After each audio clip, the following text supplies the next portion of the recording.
Hi everyone, जय हिंद। आज हम बात करेंगे प्रोडक्ट क्लासिफिकेशन की।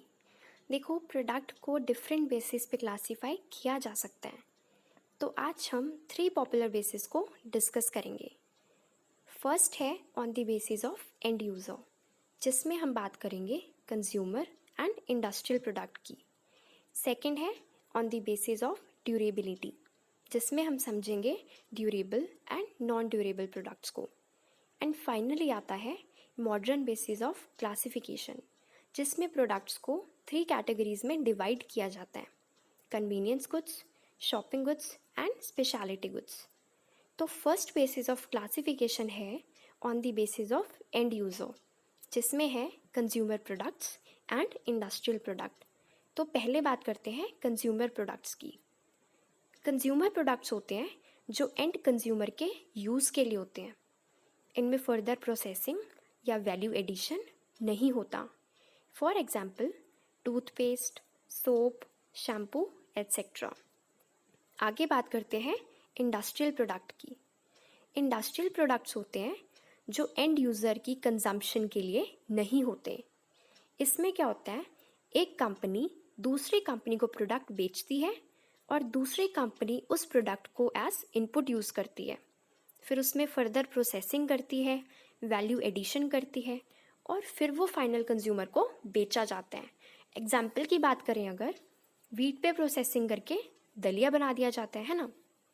अच्छा देखो, एक इम्पॉर्टेंट बात जो है यहाँ पे, प्रोडक्ट का यूज़ डिटर्मिन करता है कि वो किस कैटेगरी में फॉल करेगा। ठीक है, फॉर एग्जाम्पल मिल्क अगर एंड कंज्यूमर यूज़ करेगा फॉर फाइनल कंजम्पशन, जैसे पीने के लिए, फिर वो कंज्यूमर प्रोडक्ट कहलाएगा।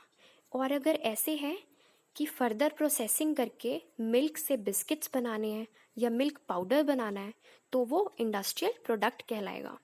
सो डिपेंड करता है किस पर्पस के लिए यूज़ हो रहा है प्रोडक्ट।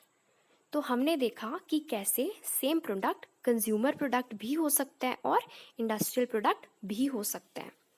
अब हम बात करेंगे सेकंड बेसिस ऑफ क्लासिफिकेशन की, जिसमें हम समझेंगे ड्यूरेबल प्रोडक्ट्स को एंड नॉन ड्यूरेबल प्रोडक्ट्स को। पहले देखते हैं ड्यूरेबल प्रोडक्ट्स को। ड्यूरेबल प्रोडक्ट्स होते हैं जिनकी लॉन्ग लाइफ होती है, जिन्हें कंज्यूमर बार बार यूज़ करता है। ठीक है, जिन प्रोडक्ट्स को फ्रिक्वेंटली परचेज नहीं करना पड़ता। देखो, अगर एक बार परचेज कर लिया तो काफ़ी टाइम निकाल देता है आपका durable product. For example refrigerator, television, air conditioner etcetera.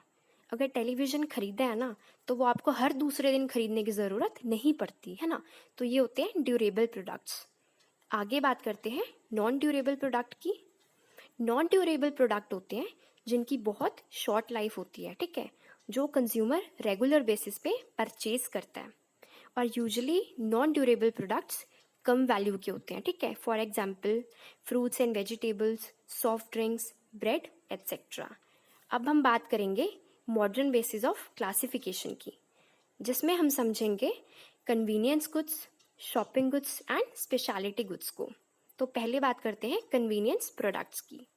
Convenient products क्या होते हैं, जिन्हें कंज्यूमर्स बहुत नॉर्मली और फ्रिक्वेंटली खरीदता है। ठीक है, इन प्रोडक्ट्स को खरीदते हुए कंज्यूमर ज़्यादा एफर्ट नहीं डालता। देखो, इसमें ना जनरली लो प्राइस्ड आइटम्स होती हैं, जैसे कि कोल्ड ड्रिंक्स, ठीक है, सॉल्ट, चिप्स एट्सेट्रा। और कन्वीनियंस प्रोडक्ट्स में सबसे इम्पॉर्टेंट चीज़ जो होती है कंज्यूमर के लिए, जिसे कंज्यूमर सबसे ज़्यादा प्रेफरेंस देता है, वो है कन्वीनियंस एंड अवेलेबिलिटी। यानी कि कंज्यूमर की कन्वीनियंस पे गुड्स अवेलेबल होने चाहिए हमेशा। अब देखो, इसकी ना एक इम्प्लीकेशन है।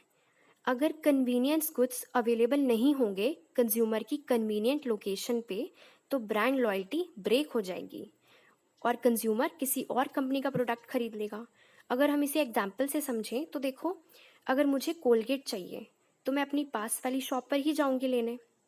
अगर कोलगेट मिल गया तो ठीक है, नहीं मिला तो मैं क्लोजअप ले आऊँगी।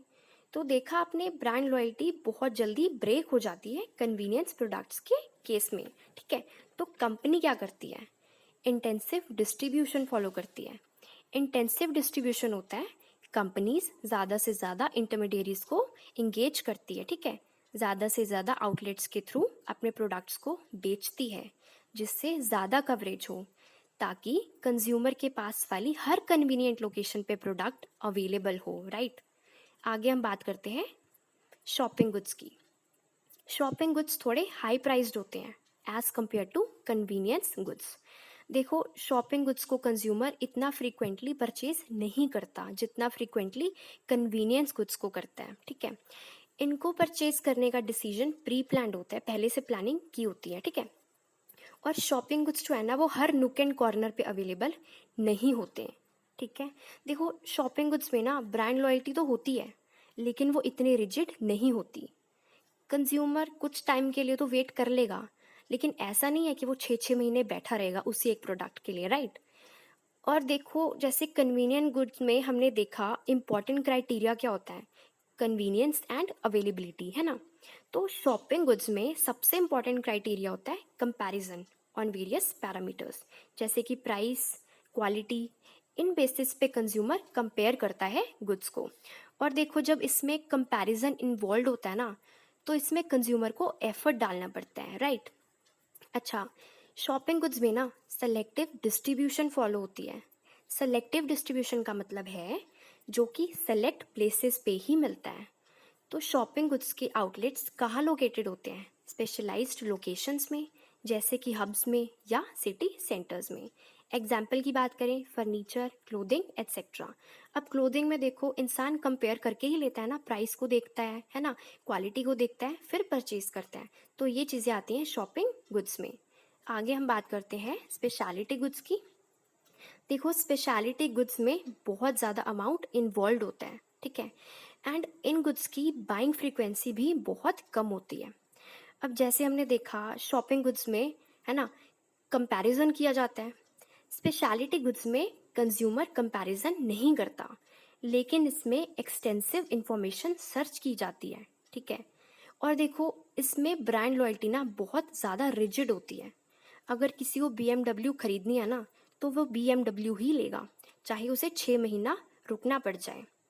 और स्पेशलिटी गुड्स ना स्पेशलाइज्ड लोकेशंस पे ही मिलते हैं।